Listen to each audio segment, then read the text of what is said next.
Chapter 5. Does this make sense? Money matters at card counting. If you've made it this far, about a third of the way through the book, you clearly take card counting seriously. You've asked yourself the hard questions, and I'm assuming that you think you might have what it takes to pursue the craft. It seemed like a good fit for your goals and lifestyle. You've also either mastered, or are working hard toward mastering, the 5 individual steps of counting cards: basic strategy, the running count, the true count conversion, the playing deviations, and bet sizing. You might have even combined and mastered them as a whole. Becoming a robot at the game is just a first step. Or perhaps card counting, so far, seems like a bit of a downer. I won't argue with you, and this chapter, in which we discuss money and managing your bankroll, contains more hard truths. But as you read all about bankroll considerations, the whole next step on the journey to success as a card counter, keep in mind that I've helped plenty of people just like you beat blackjack for serious profits. House Edge rules. Oh, blackjacks only pay 6 to 5 at this table. I stood in front of it and asked, "Yeah, but what's the big deal?" A player at the table responded, "If you're worried about that extra $1 or $2 on a blackjack, you're just being greedy." "You poor fool," I thought as I walked away. It's the casinos that are being greedy, and you don't stand a chance against them. Not all blackjack games are created equal. However, I didn't know this when I first started my career. On any given day, unbeknownst to me, I played games that weren't worth a penny of EV and others that were worth multiple times the $7 per hour I was expecting. While 2 games might look fairly similar on the surface, the subtle variations made all the difference. For example, when Las Vegas casinos started changing low-limit blackjack games from paying 3A2 on naturals to 6A5, it took their house edge from roughly 0.4% to over 1.7%. That small difference in rules quadrupled their advantage over a basic strategy player, transforming blackjack from a game with a small disadvantage for the casual gambler to highway robbery. Fortunately for us, it seems to be mostly the uninformed tourists playing the 6A5 tables, while they enjoy their free drinks. My point is that every rule matters a lot. Here are a few of the most important rules to know and how they affect the house edge. The benchmark game is 6 stacks. Dealer stands on soft 17, S17, double any 2 cards, no double after split, NDs, no resplitting aces, in RSA, no surrender. This game has a basic strategy expectation of negative 55%, these numbers taken from Blackjack Attack, Playing the Pro's Way, 3rd edition of the Ultimate Weapon by Don Schlesinger. Number of decks default, 6 decks variant, 8 decks, negative 3%, 4 decks, plus 6%, 2 decks, plus 22%, 1 deck, plus 58%. Blackjack payouts default, 3A2 variation, 6A5, negative 1.36%. Dealer's decision on soft 17 default, S17 variant, H17, negative 22%. Doubling after splits default, NDAS variant, DAS, plus 14%. Doubling on first 2 cards default, player may double on any first 2 cards variant, player may double on 9A11 only, negative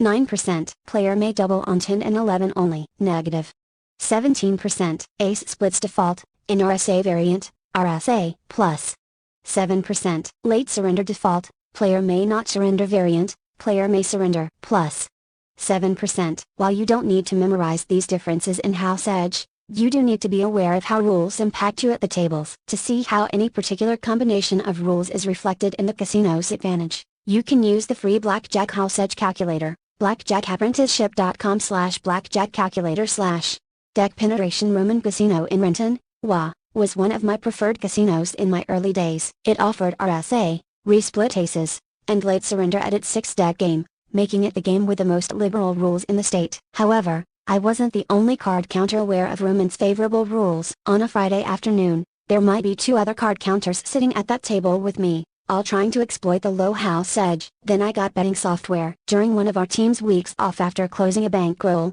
I got copies of Blackjack Risk Manager 2002, BJRM 2002, and Statistical Blackjack Analyzer, SBA, so we could start calculating our EV precisely, rather than just guessing at it. This changed everything. Between these 2 pieces of software, we could measure the impact of nearly any game variation we encountered in casinos. As a math grad, I felt like the veil had been lifted from my eyes, and I could finally see how every variable in the casino affected our rev, most notably deck penetration. In Burning the Tables in Las Vegas, author Ian Anderson speaks extensively about deck penetration, the number of cards the casino cuts off the full pack being dealt. One casino's policy might be to deal 4 out of 6 decks, cutting the remaining 2 out of play, while another casino deals out 5 of 6 decks before shuffling. Anderson claimed that there was a big benefit to finding casinos and dealers that cut off fewer decks. It made sense to us, so we prefer tables with better deck penetration. But while the impact of casino rules was concrete and tangible, the impact of deck penetration seemed completely abstract, a broken bar until we started using the new software. First,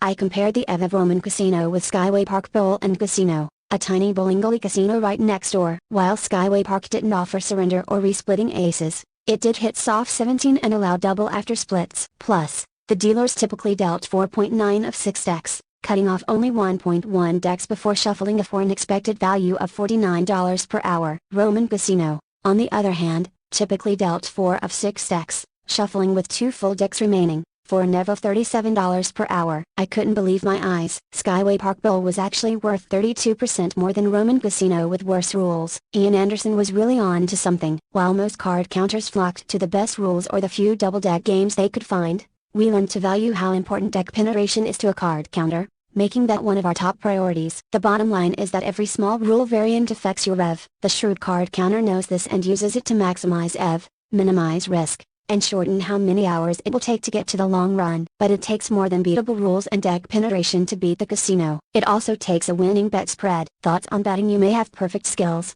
but if you don't have a bet spread that both maximizes EV and minimizes risk, you threaten your ability to beat the casino. Knowing exactly what to bet is crucial to your success as a card counter. Let's look at the common traps of overbetting and underbetting, as well as how to put together an effective bet spread. Overbetting. A few years ago, 2 young card counters, Scorpio and the Phoenix, met at a blackjack apprenticeship boot camp. They could count and play perfectly and had similar goals, so they teamed up. After the initial getting to trust each other phase, they combined individual $5,000 stakes into a $10,000 joint bankroll and hit the road. The only problem was that they couldn't agree on how much to bet. Scorpio, being a young buck, wanted to go big or go home. The Phoenix had consulted pro counters, who all recommended a different plan of attack, carefully calculating a maximized bet spread that kept their risk of ruin at or below 2% and not deviating from that plan. Scorpio and the Phoenix found a compromise for a while, but it was always a source of conflict, so after about a month, they parted ways. They were now free to follow the path on which they each felt most comfortable. A few months later,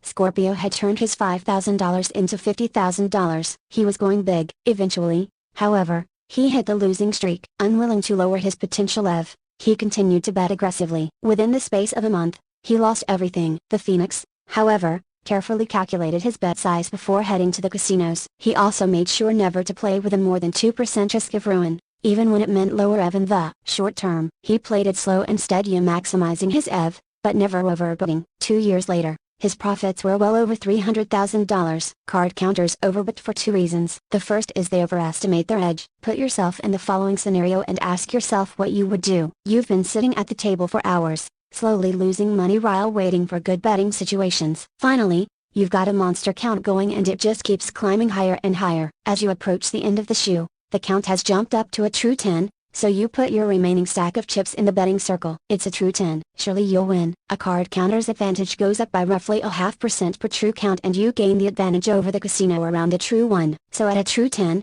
the player has roughly a 5% advantage. Sure, those true 10s will make you a lot of money over the long haul, but it's no sure thing in the short term. Never mind a single hand. If you play blackjack for any length of time, you'll see it all high counts, low counts, big wins with bad hands, and big losses at high counts. The lesson here is, don't let a high count cloud your judgment. Stick to your previously calculated bet spread, no matter how astronomically high the count soars. The second reason players overbet is that they're chasing their money. Studies in psychology have shown that people are incredibly averse to losing. They tend to make poor financial decisions in an effort to recoup lost money. There's no shortage of this behavior in casinos, betting more in hopes of winning back recent losses. Effective card counting means being a disciplined investor. You're trained and prepared to bet properly 100% of the time, whether you're winning or losing. Losing is part of the game. Perfect card counters still lose more hands than they win and lose 40% of their playing sessions. If you start overbetting in a short-sighted attempt to win back your money, you risk losing more money, possibly your entire bankroll. Scorpio couldn't live with the fact that reducing his bets meant it would take longer to win back his losses, so he continued to overbet it to his own demise. As I said before, a card counter needs only 2 things, brains and bankroll. If you throw brains out the window, your bankroll will soon follow. If you overbet and lose your bankroll, you won't be generating any EV ever after. Underbetting. A bootcamp grad has been playing properly when he got backed off from a local casino. It rattled him. After the back off, he was afraid of it happening again. As a result, when his bet spread told him to go up to $100, he instead stayed at $50. After about 100 hours of only breaking even, he set up a consultation call with me and confessed to the altered betting. I entered the altered bet spread into some betting software, and lo and behold, he was playing a merely break-even game. So even though his play was perfect, he was counting cards at the casino for free, putting in all that work for no positive result. This wasn't the first time I'd seen this happen. Fear of getting backed off is a big reason I see novice card counters underbetting. Just like overbetting, underbetting is a risky compromise to your advantage over the casino. What you must understand is that the casino has the advantage about 70% of the time. A card counter needs to be betting enough during the remaining 30% to make a profit. Changing your game because of the fear of a back off is what card counter and author Josh Axelrod calls backing yourself off. In other words, you anticipate getting backed off, so you preempt the casino by doing it to yourself. There's an extremely important lesson here: never do their job for them. Make the casino back you off. Bet properly, win their money with shrewd play, and deal with any consequences that arise if and when they deem you a threat. In fact, take pride in being a threat. Heck yeah, I'm a threat to the casino. The second reason I see card counters underbetting is fear of losing. I'll get into this more in the next section, but be aware that this can happen when you're winning and you don't want to lose back what you've already won, or when you're losing and you don't want to lose even more. The bottom line is that if you don't use a large enough bet spread, you risk playing a break-even or even a losing game. If you embody the characteristics of a card counter, you're not at the casino to break even, you're there to win, so act like it. Losing sucks. Losing just one hand sucks. Losing hand after hand in a positive shoe sucks. Losing a long session sucks. Losing session after session sucks. But if you're at least a wise and disciplined loser who's thinking in terms of EV, you don't focus on the pain when you lose a hand. You focus on the pain when the count is below a true one, because with patience and smart play, that pain has a promise lurking somewhere behind it.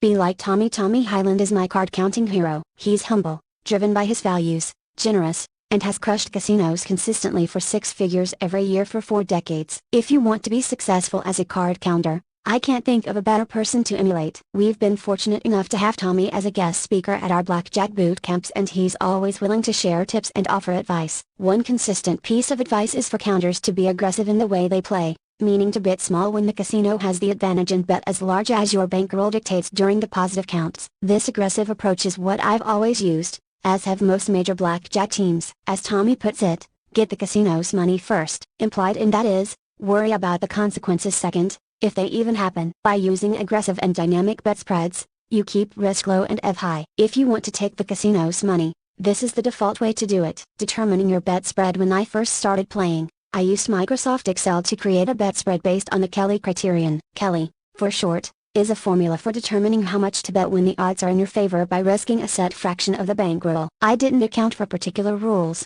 number of decks, or deck penetration from game to game, but simply entered in my bankroll size and the math that Stanford Wong outlined in his book Professional Blackjack. A few months later, I began using blackjack software that helped me properly figure out my betting. It turned out I'd been playing with a 75% risk of ruin. Phew, I got lucky. If I'd continued to play the way I had been, I was basically guaranteed to go bust. Boy, would my life look different today had I not realized my mistake. My point is this: don't do what I did and just wing it. My best advice is to use a software program like our Pro Betting Software, or CVC XBetFit, to calculate bet spreads that keep your risk as low as possible while boosting your EV as high as possible. Using good betting software, you need to be able to account for the following variables. Bankroll size. This is all the money you can afford to put toward blackjack, both financially and emotionally. It doesn't, to be sure, include the mortgage or rent, food, and utilities. As I've mentioned, you don't have to have a 5-figure bankroll to begin. I started with $2,000 and made it work. My card counter friend,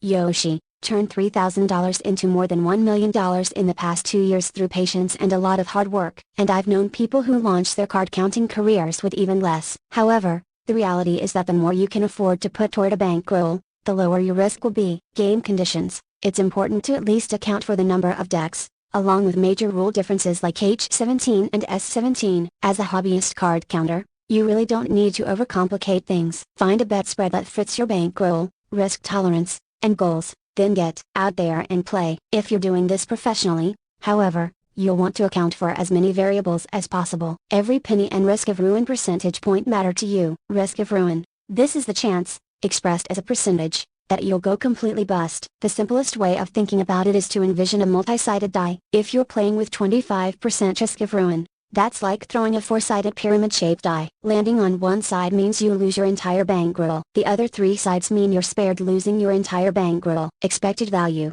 How much is this bet spread worth? In theory, the primary goal of any bet spread is to maximize EV and minimize risk. I can often find ways to get considerably more EV with the exact same risk by tweaking bet spreads. Mess around with the bets at different true counts to see how it will affect your EV and risk until you find the best option that works for your goals. With betting software, you can enter your bankroll size and game conditions, then experiment with bet spreads to maximize EV and minimize risk. With the amount of time you've put into mastering every other skill needed to beat the game, you might as well take the time and energy to optimize your bet spread. Deeper dive into risk of ruin and bankroll recommendations. How much risk is reasonable? That depends on you, and a lot of it comes down to your options. If you consider your time more valuable than your money and it wouldn't be that difficult to save up another bankroll, maybe you can live with 10% risk of ruin, or even higher. For example, maybe your time is worth $100 an hour at your day job, so you're willing to play with a bit more risk, thanks to your valuable fallback option. Or perhaps you have a small bankroll and saving up a larger bankroll isn't realistic, so you go the nothing ventured nothing gain approach and hope it works out. Still, it's difficult for me to recommend playing with anything more than 5% risk of ruin, but I know there are times when more risk is the best option. Heck, that was me for the first 6 months, though I didn't know it at the time. When forming the Washington Youngbloods, the biggest issue to resolve was the level of risk we were willing to take on. Jeff, Ben, and I had been playing with a maximum 5% risk of ruin, while Sammy demanded a maximum risk of only 1%. That felt a bit excessive to us, but he assured us that, having played a lot longer than we had, we were being overly optimistic. I'm forever grateful that he insisted, as it was the right move for us. At the time, we stood to make $400 per hour with 1% risk of ruin. Playing up to 5% risk would have allowed us to make maybe another $50 $100 per hour, but it meant a much greater chance of massive losses. At the time, we had no other reasonable way to make even $25 an hour, so it would have been absolutely foolish not to protect our bankroll. If you're playing professionally and it just isn't an option to lose everything and start over, you'll want to keep risk low, probably in the 1%-2% range. So how much money do I need to have low risk? A lot of variables are involved with the exact numbers of any particular game, but here's a fairly simple way of knowing how many betting units to have on hand for different levels of risk. A unit is defined as your minimum bet. So if your minimum bet is $5, 200 units is a $1,000 bankroll, 400 units is $2,000, 500 units is $2,500, etc. Assuming perfect blackjack play. Standard rules: 6 stacks, dealer hits soft 17, double after split, resplit aces, 4.6 stack penetration, avoiding counts below true A1, and a 1A12 bet spread. Better rules or penetration would have lower risk, worse rules or pin would have higher risk. Here's what you might have.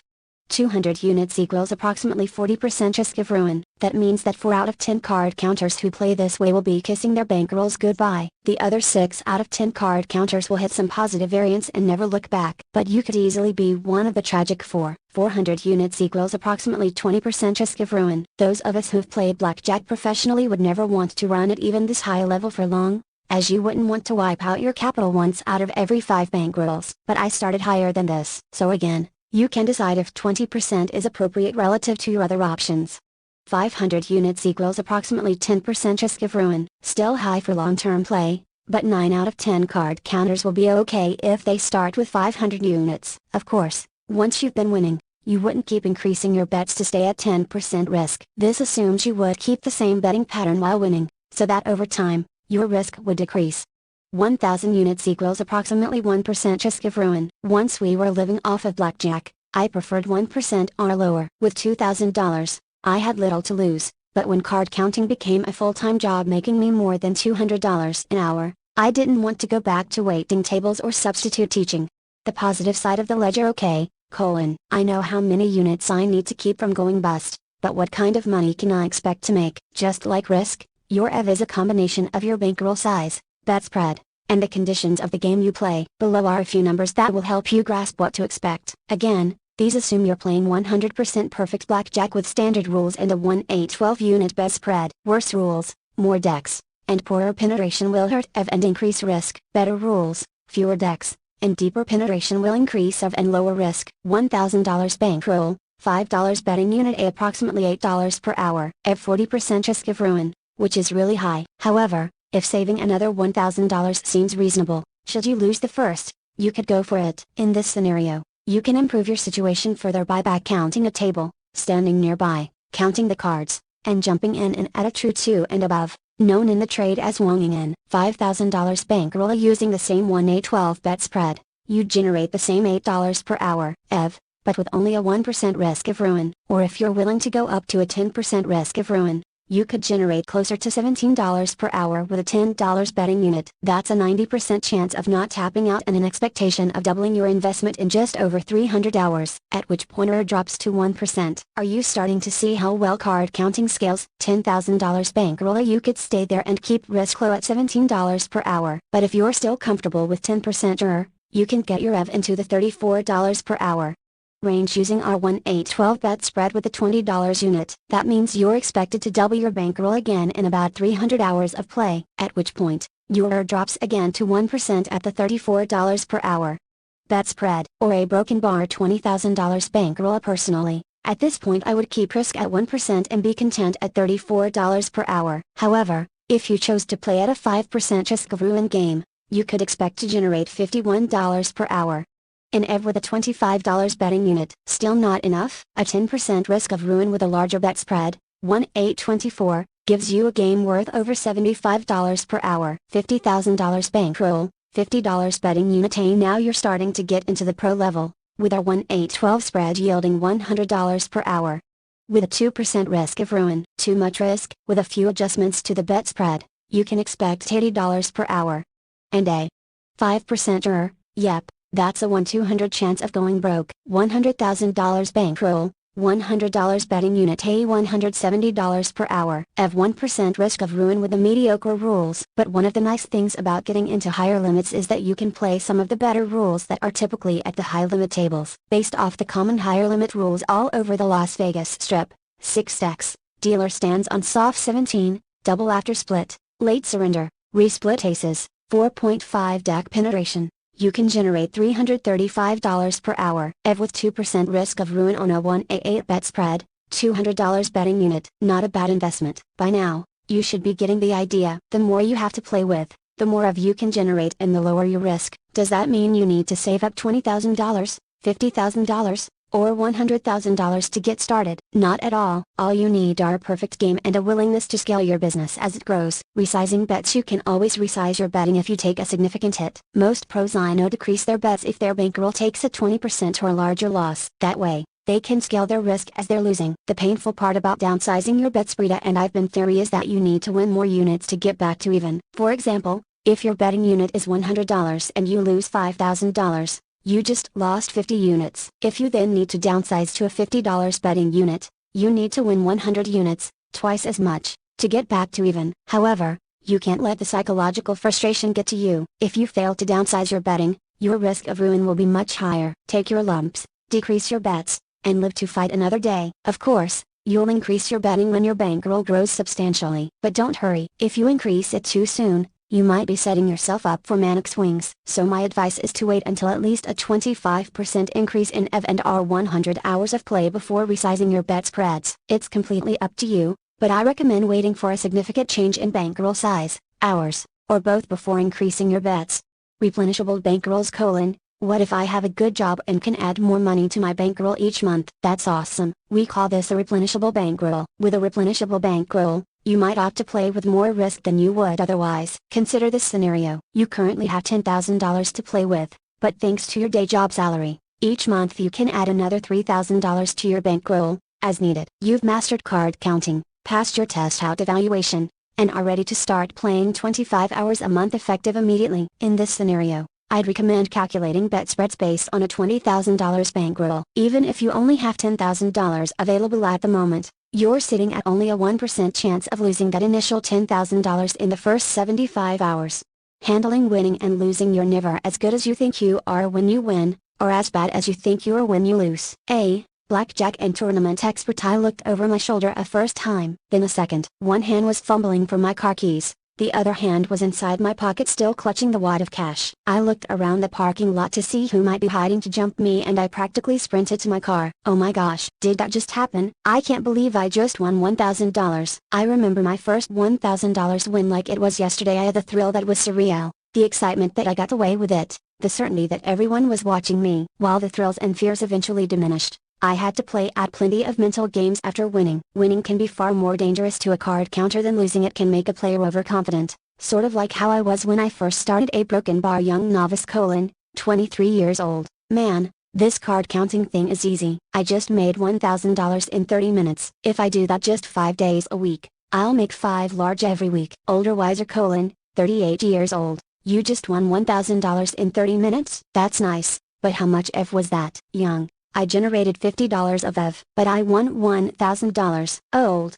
good job generating $50 of EV. If you do that 100 hours per week, you'll generate 5 large every week. Remember how everything we do is tied to EV? Winning feels great, but for perfect card counting, there's no difference in your execution when you're winning than when you're losing. It's simply positive or negative variance. If you don't learn to understand and respect this, you'll become overconfident, and overconfidence can result in loosening your playing standards, thus making more mistakes. It can result in overbetting, as you're so confident in your skills, or underbetting, because you don't want to risk losing what you already won. And all of this stems from not respecting EV. You wouldn't believe the number of new card counters I've met who tell me the exact same story. They train hard, go out, get lucky, and start winning right off the bat. Winning results in overconfidence. Before long, the other shoe drops and they've lost their entire bankroll. They started trusting their short-term results, rather than respecting the math. One Blackjack apprenticeship member put it best: don't let the highs get you too high or the lows get you too low. So now, let's talk about the lows. A broken bar. That sickening sensation. I walked out of the casino in a daze. Did that just happen? I know I was playing perfect basic strategy,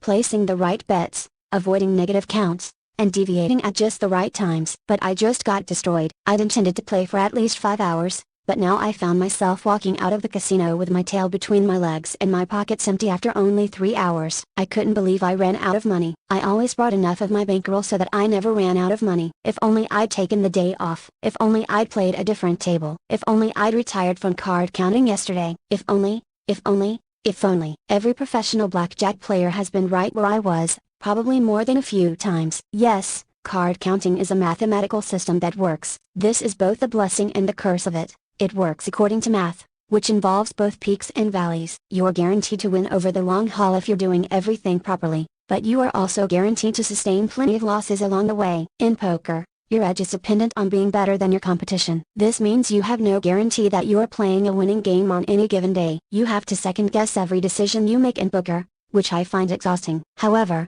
with card counting, you can calculate your EV for the next hour before you step into the casino, and you already know the correct play for every decision you're faced with. So the blessing is, you can take solace in the fact that you did the right thing and generated positive EV, whether or not it worked out in the short term. The curse is that mathematically correct decisions don't yield a win every time. When you're losing, there's nothing you can do about it except keep playing. Losing is just as much a part of the math working itself out as winning. Simply put, you cannot avoid those losing hands, losing nights, or losing weeks. If you're playing correctly, though, you'll win over time. The charts on the following page track the results of 5 BJA pros during different time intervals. As you can see, early results are all over the layout, with variance dominating. 3 of the 5 were in negative territory at some point and 2 essentially at or below break-even after 100 hours. After 500 hours, all 5 are solidly in profit territory, and 1,000 hour chart shows how the results smooth out and the positive EV is achieved.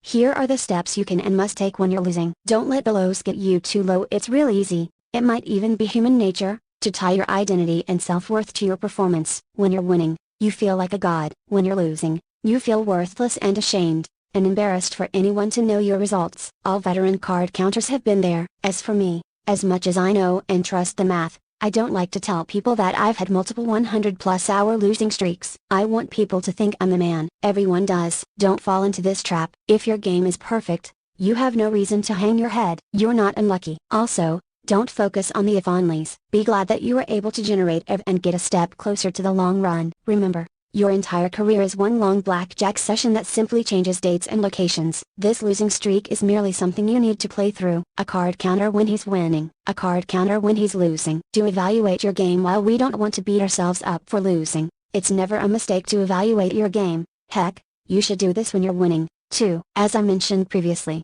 I owe much of my success to having my game evaluated by others early on. If I hadn't discovered the flaws in my game, I would have continued to play at only a break-even level, beating my head against the proverbial wall, hoping my results would change. For the church team, we settled on having our players test one another out every month and requiring that management test them out every 3 months. What we discovered was that it's easy to let your game slide over time. If you don't keep your skills sharp, your game can deteriorate to less than perfect without you being aware of what's happening. Keep up those training drills. Have another pro test you out every so often. It's well worth your time, and potential expense, to make sure you're generating as much as possible. If you realize you're making mistakes, learn from them and let them shape you for the better. You can't change the past, but you can change the present in hopes of a brighter future. I'm convinced that one of the main differences between successful and unsuccessful people is the ability to learn from mistakes. I've found that a common mistake counters make happens when they aren't winning. They simply attribute it to those inevitable losing streaks, when they're actually losing because they don't have a perfect blackjack game. Correcting this with members of a team,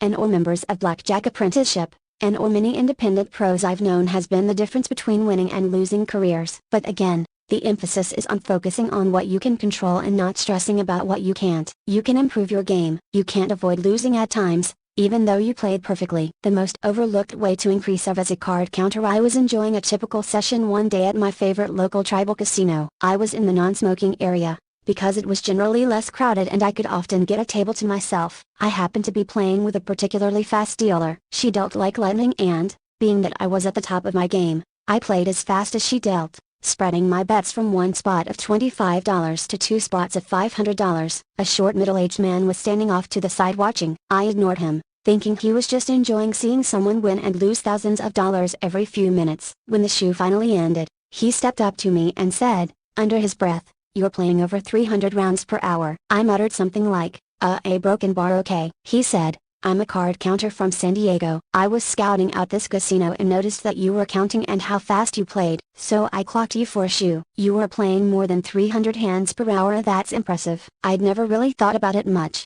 but in the moment, I realized I was investing at 3 times the rate I'd normally expect to. By playing fast, with a fast dealer, I could make a lot more than I typically would. Many card counters obsess over bet spreads, finding favorable rules, and playing with cover. And those are all worthwhile. But very few card counters I've met consider the massive impact of rounds per hour. A card counter is like an assembly line, assembling positive rounds. The more positive rounds per hour you can play, the more money you will make. On a 6-deck game, you expect to play roughly 250 rounds per hour if you're playing heads up against the dealer. If you sit at a table with a few other players, you can expect that to shrink to about 100 rounds. At a full table, all 7 spots being played, your rounds per hour plummet to roughly 60. Playing alone or at a full table represents a 400% difference in your expected win rate. When you consider the ways you can increase your EV by a factor of 4, your options are playing 4 times as long, betting 4 times as much, finding rules or conditions that give you quadruple the edge, or some combination of those. Each of those options is great. None of them,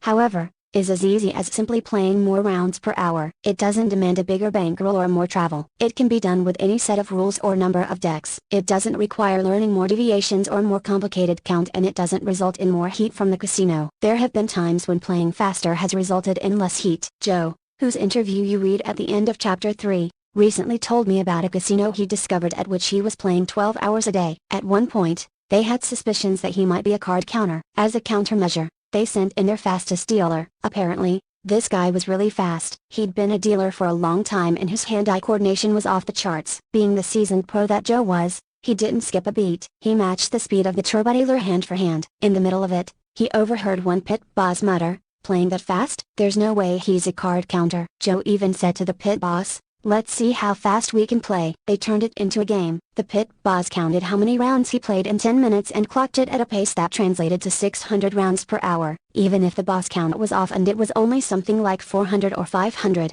the point is the same. Joe generated exponentially more of per hour than a card counter playing more slowly or at a crowded table. Not only was it valuable to him, but playing that fast actually threw the casino off his trail. Factors to consider with rounds per hour. Of course, there's generally a limit to the number of rounds you can play per hour. You're subject to the speed of the dealer, the frequency of shuffles. Single and double decks shuffle a lot more often than 6 or 8 deck games. Whether the game is hand shuffled or uses an automatic shuffler, and the speed at which you can make all those perfect playing decisions. Also, you should never compromise accuracy for speed. A fast mistake-prone card counter won't make money. While running the church team, we never failed anyone for playing slowly. But any playing or betting mistake was an instant fail during a test out. When you become a perfect player, you can make certain moves to maximize rounds per hour, simply by being mindful of the value of how it contributes to EV.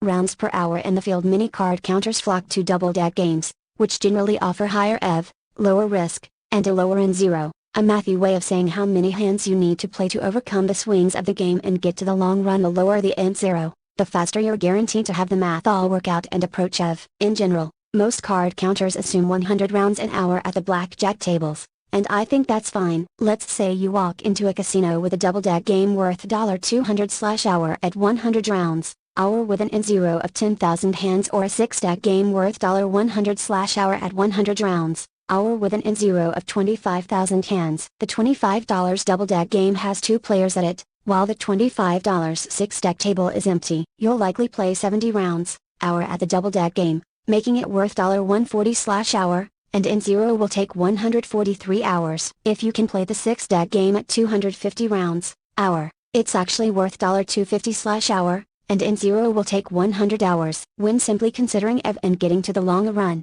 you are better off playing the 6-deck game in this comparison. Positive rounds per hour. I should clarify that the goal isn't simply rounds per hour, but positive rounds per hour. You aren't there to merely play blackjack, but to play hands where you have the advantage. You can increase your overall EV simply by adopting this mindset. Wonging in and out, avoiding negative shoes, and being aware of the surrounding table conditions can all help you generate as much expected value per hour as possible. At one small casino I used to play regularly, they knew me and were familiar with my style. They let me reserve a table, but allowed others to play at my discretion. So it was common for me to let another player sit down when the count was below true 1. I watched whatever game was on the TV above the pit, inconspicuously keeping the count, of course. As soon as the table reached that glorious true 1, I politely asked the other player to sit out for a few hands, so I could play the table heads up. The players never seemed to mind, willing to let me do my thing with the major sums I was betting. I didn't have to waste a penny playing with a disadvantage, and I could play maximum rounds per hour when I had the edge. I mentioned at the beginning of the book that my career win rate since I started tracking it has been $432 per hour. My career theoretical EV per hour is closer to $300. I attribute the extra $132 of profits to thinking in terms of maximizing positive rounds per hour. More recently, I've even begun asking dealers if they mind dealing faster. I might say something like, "Hey, feel free to deal as fast as you like. I promise I'll keep up or let you know if you need to slow down." I've had a couple dealers thank me, since it makes their job less monotonous. It's a win-win. I'm generating more EV per hour and they're having more fun dealing to me. Since casinos generally think in terms of EV as well, they know that a faster game means more profits in their coffers. However, when it comes to handling card counters, all logic seems to get thrown out the window. Ironically, 2 of the more common card countermeasures are to reduce the counter's advantage by cutting off more cards before shuffling and to deal slower, although sometimes they deal faster, as we saw earlier in Joe's experience. Both of these countermeasures actually cost themselves more money by reducing the casino's rounds per hour. They're so paranoid about the few players who can actually beat them that they shoot themselves in the foot in the process. Silly casinos. Speed test. You may feel that this has all been a bit abstract or need some real numbers to put it all together, so I'm providing some actual data to show how different bet spreads and numbers of players affect the speed of the game. Honestly, this experiment started because of endless debates over the appropriate number of hands to play and the actual impact various scenarios have on EV. So I hired an actual dealer, well, semi-pro, who used to be a dealer, and lured Joe over to help run various scenarios. I told the dealer to use normal dealer speed and Joe used a typical bet spread. We set up each shoe similarly so as to control as many variables as possible. Here are the results. These results won't necessarily apply to live casino play, because of the variability in shuffle time, buy-ins, coloring up, chip fills, and the speed of the specific dealer. The chart does, however, show the impact of the number of spots you choose to play, as well as the impact of the other players. The executive card counter. Peacock. How did you get interested in card counting? I became interested in blackjack more as a gambler than in learning advantage play. Like many people, I spent a long time in casinos playing blackjack not knowing what I was doing. I was there for entertainment and ultimately lost a lot of money. I was doing research online after a trip to Vegas, trying to ND double-deck games. I also wanted to learn a little more about the math behind the game. What I realized quickly was,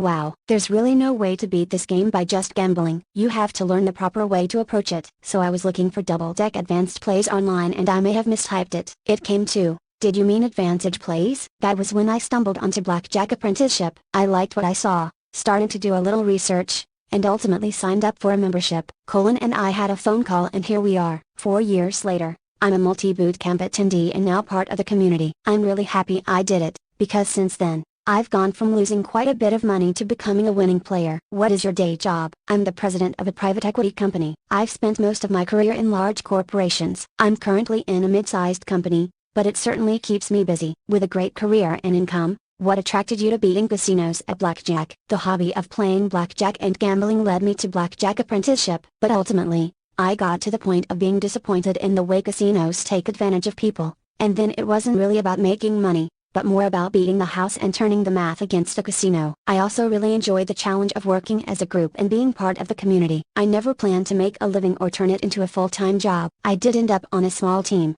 but I suppose it's a little diaresis negation rent journey than doing it as a living and an everyday type deal. Initially, I was enamored with the stories in the movies where it's all glamour and you're winning every session, thousands or tens of thousands or more. You don't realize the amount of work you need to put into it, practicing and scouting games and planning out your risk versus SEV, and that it's all about the long run. In time, if you're perfect, your revenue, actual value, and EV should be pretty close. But along the way, there are lots of bumps and all these other considerations. Do you do it as a team? Did you spend your nights or weekends on it? Are you traveling or staying local? It was interesting that the more I learned, the more I got into it, the more addictive mastering it became. First getting into it, it's easy to get overwhelmed by the math in the stories, and you can be intimidated. But the recommendation I would make for people is, attending a boot camp is mandatory if you're going to make this a big part of your blackjack career. What do you find exciting about being a card counter? The thrill of having big bets out there and having them go your way. The idea of splitting tens, having many hands out there, and having black and purple chips move from the dealer to you. Doubling down and when the dealer ups it, you're on the right side. All those highs are what you get enamored with. It's funny when you hear people, mostly gamblers, tell stories about the big hands they've won and rarely talk about the huge losses. So you hear those stories and you see the movies around winning teams and such, and that was what I was originally attracted to and what led me to becoming a proper advantage player. Do you keep your card counting private from your corporate life, or do you open up at all about your card counting exploits? I've gotten comfortable enough with the board members at my company that I now share some stories. I was in a board meeting recently and they were asking me, have you been playing? How's it been going? There are some similarities between the math of blackjack and some of the techniques they used to make money, so we have deep conversations that tend to lead to the math side. But they also ask me questions like, what's the biggest hand you've won? And, what's the biggest winning session? They want me to tell them some stories and they're especially curious about surveillance. I was able to get one of my casino database entries with my picture and bet spread, so I showed it to them. They keep bringing it up, because it's a funny example of how this world is so diaresis negation rent. It's interesting to people who just aren't familiar with it. They love it. Of course, I introduced it by making sure they understood that card counting and advantage play are not illegal. Once I got the board comfortable with that and it made sense to them, they were neat with it. What lessons from card counting apply to the corporate world? Without focus, you cannot possibly count cards. Advantage play is based on focus. Companies that have too many priorities or products and are trying to balance too many things tend not to be as successful as the ones that are singularly focused. Another correlation between card counting and business is staying within your means and knowing your limitations. You have to know what your plan is and why you're there and not deviate from your plan or goals. You execute your plan and when it's time to go, you go. A third parallel is that there's a lot of data that enables us to make correct decisions. Do you win every deal? No. But you can look at certain trends that help put yourself in a position to be successful. We can look back at a lost deal or lost engagement and I can say, I did these 12 things and everything that was in my control, I controlled. The things beyond my control, it is what is. What have been some of the things that still attract you to beating the house as a card counter? Everything that originally attracted me in the beginning, such as the glamour of winning, it's almost the opposite of that now. I want to go in and defeat the house that puts people in these horrible situations. It's almost like a game that you want to win to beat the evil empire. I'm not proud of this, but most of my gambling career before I converted to advantage play was spent in casinos with alcohol. I didn't really pay attention to my surroundings. Now in my advantage play career, I've spent a lot of time in casinos being very aware of my surroundings. What do I see? I see a lot of people who shouldn't be there. I see a lot of people gambling, smoking, drinking. Of course, everyone is entitled to make those choices on their own, but it oftentimes feels like it's in excess. And the casinos are definitely not discouraging people when they've had too much to drink. In a lot of cases, they take advantage of people. An example is positioning the games with the worst house odds so that they're in your face as you walk in. So all that has actually kept me motivated to try to stand up to them and not let that business model succeed. Any advice you would share with a newer card counter? In my experience, when it comes to tobacco IDRS's negation S or being trespassed, they go as well as how you handle them. You know it's coming, it's just a matter of time. One time I was in a casino in the Midwest. I'd been in and out several times. The last time I hadn't even placed a bet before I was met on the or by security and trespassed. The funny part about the whole thing was that there I was, being escorted out by security, when I hadn't even placed a bet and I hadn't been there in months. The guard didn't even know why he was escorting me out. As we were leaving, I said something like, "I guess they don't like advantage players here." The guard started chuckling and couldn't believe that's why I was being asked to leave. You should just be aware that even the people working for the casino don't always know how to handle the situation, which can make it less pleasant than how we'd like it. You need to know what your rights are, how to handle people, and how to just be nice. Any advice for someone interested in becoming a card counter? The RST thing I'd say is to use the tools you have access to become perfect and learn from others who are in a similar situation. Bootcamp for me was a huge step and I left there way better OIDRS's negation than I thought I would be. Leverage the resources and tools, such as the forum and meeting others who are also training or have trained. The other thing I'd say is not to do what I did early on. I felt like I had something to prove and I wanted to be obvious enough so that I would get noticed to validate my skills, and that was a bad choice.